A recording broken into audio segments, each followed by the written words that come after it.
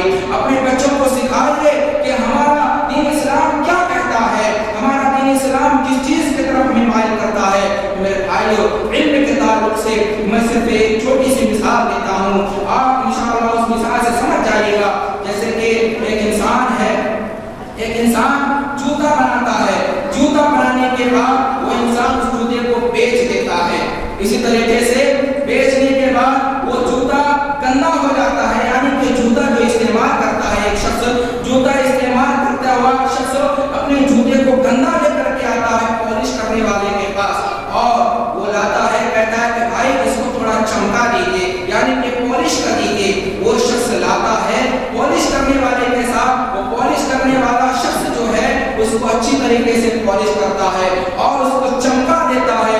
لوگ کہتے ہیں کہ تمہارا جوتا بڑا خوبصورت نظر آ رہا ہے، کہاں سے لائے ہو، کتنے میں لیے ہو، کب لیے ہو، کیسے لیے ہو، ان کو وہ تمام سوالات پیدا ہوتے ہیں. اسی طریقے سے ہمارے بچے ہیں، ہم ان کو جتنا تعلیم دیں گے اتنا ہی وہ روشن ہوگا، ہم جتنا ان کو پڑھائیں گے اتنا ہی ہمارا بچہ روشن ہوگا.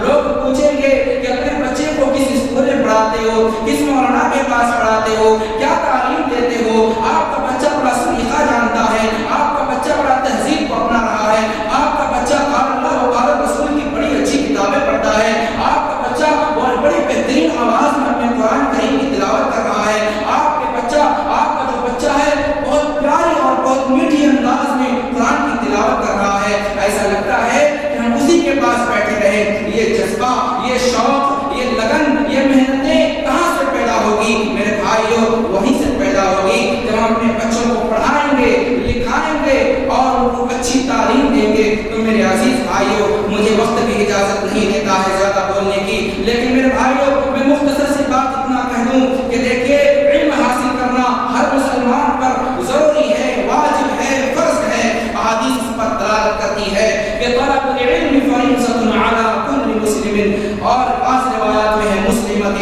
یعنی کہ علم حاصل کرنا ہر مسلمان، مرد ہو یا عورت ہو، ہر شخص پر علم حاصل کرنا فرض ہے، واجب ہے. اور دیکھیے، علم کی وجہ سے، علم کی بدولت میں بہت سارے لوگوں کو سلطنت بھی ملی ہے، اور جو جہال ہوتے ہیں، جو جاہل قسم کے لوگ ہوتے ہیں، جو پڑھے لکھے نہیں ہوتے ہیں، ان کی حکومتیں ختم ہو جاتی ہیں، اور ان کا علم نہ ہونے کی صورت میں ان کو بہت مشکلوں کا سامنا بھی کرنا پڑتا ہے. جیسے مثال کے طور پر حکومت ختم ہونے والے شخص کے میں ایک نام بتا دوں کہ چنگیز خان کو آپ جانتے ہوں گے. ان کی کتنی بڑی سلطنت تھی، ان کی کتنی بڑی حکومت تھی، لیکن ان کے پاس علم نہیں تھا. ان کی حکومت ختم ہو گئی اور مٹی میں مل گئی. اسی طریقے سے فرعون جیسا شخص کتنا بڑا سلطنت کا مالک تھا، پورے بنی اسرائیل کو اپنے مٹھی میں رکھا تھا، قبضہ کر کے رکھا تھا، لیکن اس کی سلطنت ختم ہو جاتی ہے. آخرکار کیوں؟ اسی لیے کہ اس کے پاس علم نہیں تھا، اس کے پاس نالج نہیں تھی. وہ شخص اپنے آپ کو سب سے بڑا تصور کرتا تھا، لیکن اپنے سے بڑا کسی کو ماننا نہیں چاہتا تھا. اللہ رب العالمین نے اس کو غرق کر دیا اور اس کو ختم کر دیا. میرے بھائیوں، علم کی بدولت بہت سارے فوائد ہوتے ہیں. جیسے میں کچھ مثالیں بتاؤں کہ اللہ رب العالمین نے سب سے پہلے جو جس شخص کو پیدا کیا وہ ہے حضرت آدم علیہ السلام. اللہ رب العالمین نے اپنے ہاتھ سے پیدا کیا حضرت آدم علیہ السلام کو، اور پھر جب فرشتوں کے سامنے پیش کیا گیا، فرشتوں کو کہا گیا ان سے سوال کرو، ان سے پوچھو کہ فلاں چیز کا نام کیا ہے. حضرت آدم علیہ السلام نے ان چیزوں کا نام گنوایا، اس کے ساتھ ساتھ اس کی اہمیت اور اس کی خوبی بھی بتلائی. تو ان فرشتوں نے کہا واہ کیا کمال کا جواب تم نے دیا. تو پھر اللہ رب العالمین نے کہا کہ سجدہ کرو. دیکھیے، حضرت آدم علیہ السلام جو نماز بھی نہیں پڑھے ہیں، روزہ بھی نہیں رکھے ہیں، حج بھی نہیں کیے ہیں، عمرہ بھی نہیں کیے ہیں، اسی طریقے سے حضرت آدم علیہ السلام کوئی اچھا کام نہیں کیے ہیں، وہ صرف پیدا ہوئے ہیں، ان کی جان ڈالی گئی ہے اور اللہ رب العالمین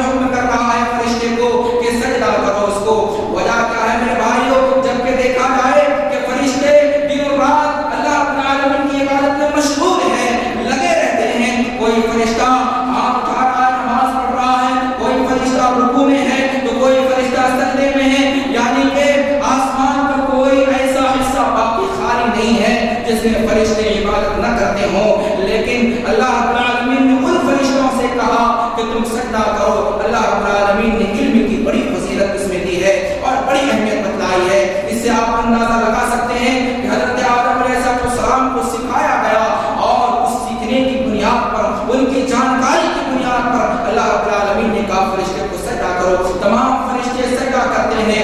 اسی طریقے سے دنیا کے اندر اگر پہلا معلم آیا ہے، دنیا کے اندر سکھانے والے جو آئے ہیں، اگر دیکھا جائے تو تاریخ اس بات پر دلالت کرتی ہے کہ حضرت ادریس علیہ السلام اللہ رب العالمین کے جلیل القدر پیغمبر تھے. ان کا حلقہ لمبا لگا کرتا تھا، ان کی مجلسیں بہت لمبی ہوا کرتی تھی. ان کے پاس پڑھنے کے لیے، علم حاصل کرنے کے لیے آسمان سے فرشتے بھی آتے تھے. لیکن علم کی بنیاد پر اللہ رب العالمین نے ان کا مقام، ان کا مرتبہ اتنا اونچا رکھا کہ ان کی روح قبض ہوتی ہے چوتھے آسمان میں. دنیا کا پہلا وہ شخص ہے اور سب سے پہلا انسان ہے کہ اس نے فرشتوں کو بھی پڑھایا. اسی طریقے سے ان کی روح قبض ہوتی ہے، آسمان کے اوپر روح قبض ہوتی ہے. میرے بھائیو، وہ نبی وہ جناب حضرت ادریس علیہ السلام آج بھی چوتھے آسمان پر موجود ہے. تو میرے بھائیو، علم کی بنیاد پر ہے. اگر اسی طریقے سے تاریخ اٹھا کر کے دیکھی جائے تو حضرت سلیمان علیہ السلام کو اللہ رب العالمین نے بہت سارا علم سے نوازا تھا. حضرت سلیمان علیہ السلام کی حکومت بڑی تیز تھی اور بڑی خطرناک قسم کی حکومت کو کیا کرتے تھے، اور اتنی اچھی حکومت کرتے تھے کہ دنیا کے ہر ایک کونے پر ان کا ڈنکا بجتا تھا. اور اللہ رب العالمین نے ان کو علم اس انداز میں دیا تھا کہ وہ ہر ایک جانوروں کی باتوں کو سنتے اور سمجھتے، بولتے. یہ اللہ رب العالمین نے وہ ملکہ حضرت سلیمان علیہ السلام کو دیا تھا. اسی طریقے سے علم کے بارے میں اگر تاریخ کے اوراق کو پڑھے جائے تو پتہ چلتا ہے کہ حضرت یوسف علیہ السلام ایک معمولی سا شخص انسان ہے، اس کو ایک معمولی غریب سا بچہ ہے اور اس کو سلطنت اور حکومت ملتی ہے، بادشاہت ملتی ہے. وجہ کیا ہے کہ ان کے پاس علم تھا، ان کے پاس علم کا خزانہ تھا. حضرت یوسف علیہ السلام جو تھے ان کو جیل میں ڈالا گیا، وہ جیل سے رہائی ہوتے ہیں، علم کی بنیاد پر رہائی ہوتے ہیں. ان کو جو حکومت ملتی ہے وہ علم کی بنیاد پر ملتی ہے. تو میرے بھائیوں، اگر تاریخ کو پلٹ کر دیکھا جائے تو ہر ایک علم والوں کو اگر اٹھا کر کے دیکھا جائے تو پتہ چلتا ہے کہ اس کی جو اونچائی کو پہنچی ہے، یہ عروج کو جو چھوا ہوا ہے، یہ آسمان میں پہنچ چکا ہے، یہ علم کی بنیاد پر پہنچ چکا ہے. اور جس کے پاس علم نہ ہو وہ 5 سال 10 سال اور اس سے زیادہ نہیں ٹکتا ہے انسان. اس کے بعد ختم ہو جاتا ہے، یعنی اس کی حکومت ختم ہو جاتی ہے. 5 سال 10 سال 15 سال، اس کے بعد انسان اپنے آپ نیچے گر جاتا ہے. جس طریقے سے اگر ہم پتھر کو اوپر پھینکتے ہیں، جتنا اوپر پتھر جاتا ہے اتنا ہی جلدی نیچے گرتا ہے. اسی طریقے سے میرے بھائیوں، اگر ہم کسی بھی پیپر کو اوپر پھینکیں تو دیکھیں کہ وہ بڑے دھیرے سے اوپر چڑھتا ہے، اور پھر جب اترتا بھی ہے تو بڑے دھیرے سے اترتا ہے. تو اسی طریقے سے انسان کا علم بھی ہے. انسان کا علم جو ہے کاپی قلم کتاب ورق یہ سب چیزوں سے اس کا ملبوس ہے، اور اس کا ہر ایک چیز جو ہے کاپی قلم کتاب سے ملا ہوا ہے. تو میرے بھائیو، اللہ رب العالمین نے اور جناب محمد رسول اللہ صلی اللہ تعالی علیہ وسلم نے ہمیں پیغام دیا کہ علم حاصل کیا جائے. اور آپ صلی اللہ تعالی علیہ وسلم نے بتایا سب سے بہترین اگر کوئی علم ہے تو اس کا بتایا گیا کہ قرآن کریم کا سیکھنا ہے. قرآن کریم کا سیکھنا سب سے بہترین علم قرار دیا. اور اللہ کے رسول صلی اللہ تعالی علیہ وسلم کی حدیث ہے، خیرکم من تعلم القرآن وعلمہ، کہ تم میں سے بہتر وہ شخص ہے جس نے قرآن کو خود سیکھا، دوسروں کو سکھایا. یہ ضروری نہیں ہے کہ قرآن پوری یاد ہونی چاہیے اس کے بعد ہم کسی دوسرے کو سکھائیں. میرے بھائیوں، ایسا نہیں ہے، بلکہ آپ قرآن کریم کی ایک سورت جانتے ہیں، مثال کے طور پر آپ قل هو اللہ احد والی سورت جانتے ہیں، اور یہی سورت اپنے بچے کو بتاتے ہیں یا پھر کسی اور کو بتاتے ہیں، وہ بچہ علم حاصل کرتا ہے، پھر وہ بچہ سیکھ کر کے کسی دوسرے کو بتاتا ہے، تو آپ کو یہ صدقہ جاریہ کے طور پر ایک تو ثواب ملے گی، اور اس کے ساتھ ساتھ اللہ کے رسول نے کہا کہ یہ بہترین علم ہے. تو میرے بھائیوں، علم حاصل کرنے کی کوئی عمر نہیں ہے، علم حاصل کرنے کی کوئی عمر نہیں ہے، اور علم حاصل کرنا ہر مسلمان پر فرض ہے. اسی طریقے سے سب سے بہترین علم اگر قرار دیا تو وہ وہ ہے قرآن کا علم ہے۔ تو میرے عزیز بھائیو، قرآن کا علم ہمیں حاصل کرنا بے حد ضروری اور لازمی ہے، چونکہ اسلام کا یہ بنیادی معیار ہے کہ اسلام کا جو بنیادی معیار ہے ان میں سے ایک ہے کہ قرآن کریم کو یاد کرنا چاہیے۔ اگر آپ کو کوئی صورت نہیں آتی ہو تو آپ کسی بھی عالم کو اچھا سمجھتے ہیں، یا پھر آپ کے پڑوس میں جو عالم ہیں آپ ان کے پاس جائیں، آپ ٹیوشن لگائیں، آپ ان سے پڑھیں، آپ ان کو کہیں کہ مجھے قرآن سیکھنا ہے، مجھے اللہ اور اس کے رسول کی کتابوں کا مطالعہ کرنا ہے۔ لیکن میرے بھائیو، بڑی افسوس سے کہنا پڑتا ہے کہ ہم مسجدوں کی طرف اپنے قدم کو نہیں اٹھاتے ہیں، اپنے بچوں کو بھی نہیں بھیجتے ہیں، خود کو برباد ہو ہی رہے ہیں اور اپنے بچوں کو بھی برباد کر رہے ہیں۔ یعنی کہ ایسا ہو رہا ہے کہ ہم کسی تالاب میں غوطہ لگا رہے ہیں اور اپنے بچوں کو بھی کہہ رہے ہیں کہ بیٹا تو بھی آجا، پیچھے سے تو بھی چھلانگ مار کے دیکھ لے کہ تو ڈوب رہا ہے یا نہیں ڈوب رہا ہے۔ وہی حال ہمارا بن رہا ہے میرے بھائیوں۔ تو ہمیں ایسا نہیں کرنا ہے، بلکہ ہمارے ننھے منھے بچے جو دین کے اور مستقبل کے روشن ستارے ہیں ان کو ہمیں چمکانا ہے۔ وہ ہمارے کھلے ہوئے پھول ہیں، ہماری اولاد جو ہے بے قراری میں قراری ہے اور ہماری پریشانیوں میں سکون کا باعث ہے، لیکن ہم اس کو ان کا رونق اور ان کے مستقبل بنانے کے لیے ہمیں دینی تعلیم سے کوئی واسطہ نہیں پڑتا ہے۔ میرے بھائیوں، اگر آپ کے پاس بچیاں ہیں تو سوچتے ہیں کہ پڑھائے گھر کی بیٹیاں ہیں، چلو اس کو مسجد میں بھیج دیا جائے، اس کو پڑھا دیا جائے، قرآن پڑھا دیا جائے، اور اگر بیٹے ہیں تو کہتے نہیں اس کو انجینئر بنایا جائے کیونکہ یہ میرے گھر میں رہے گا، انجینئر بنا جائے، ڈاکٹر بنا جائے۔ ایسا نہ سوچیں، کیونکہ اگر اس طریقے سے آپ سوچیں گے تو صرف ہمارا دنیا ہی مقصد نہیں ہے، دنیا داری ہمارا مقصد نہیں ہے۔ ہمارا جو مقصد ہے اللہ کے رسول صلی اللہ تعالیٰ علیہ وسلم نے جو بتایا ہے وہ یہ ہے کہ دنیا کو سمجھو کہ ایک مسافر کی طرح اپنے آپ کو سمجھو، اور دنیا میں زندگی خدا کو اپنے آپ اجنبی تصور کرتے ہوئے۔ اور اللہ رب العالمین نے کہا، سورہ جمعہ کی آیت میں کہا کہ پہلے نماز پڑھو، اس کے بعد پھر تجارت کے لیے اترو۔ آیت کریمہ کچھ اس طریقے سے ہے، یا ایھا الذین آمنوا اذا نودی للصلاۃ من یوم الجمعۃ فاسعوا الی ذکر اللہ وذروا البیع۔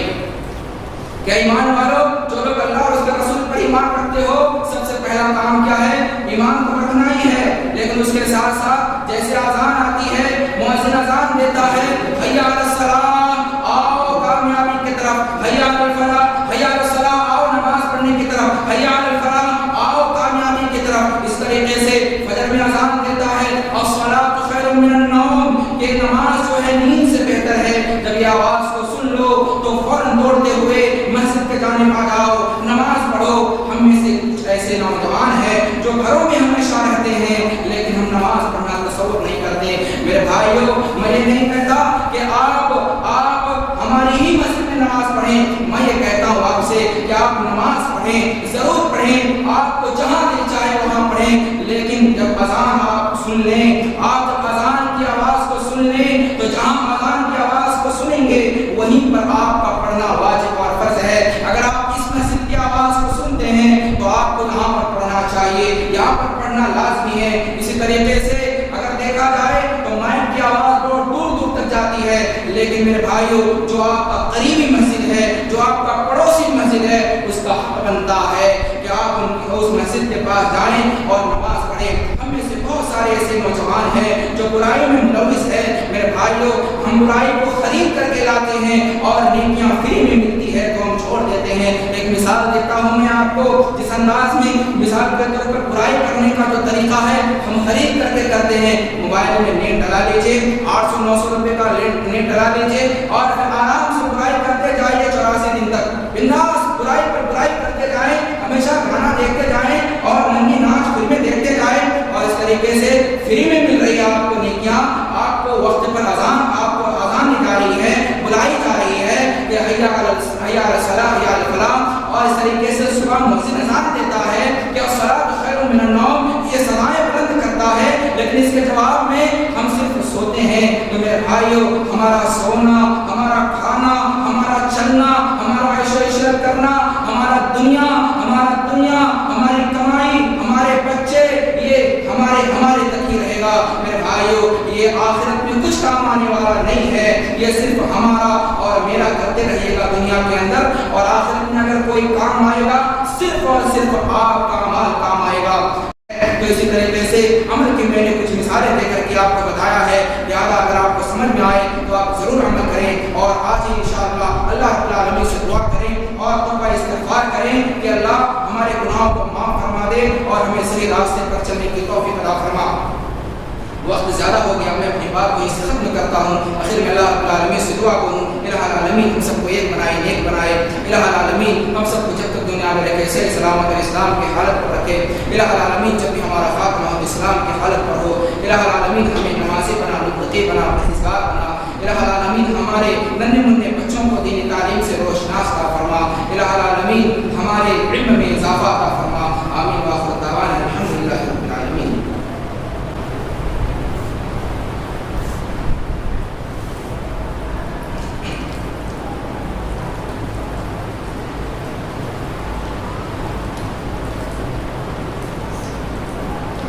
اللهم صل على رسولك الكريم أما بعد. اللهم صل على محمد وعلى آل محمد كما صليت على إبراهيم وعلى آل إبراهيم إنك حميد مجيد. اللهم بارك على محمد وعلى آل محمد كما باركت على إبراهيم وعلى آل إبراهيم إنك حميد مجيد.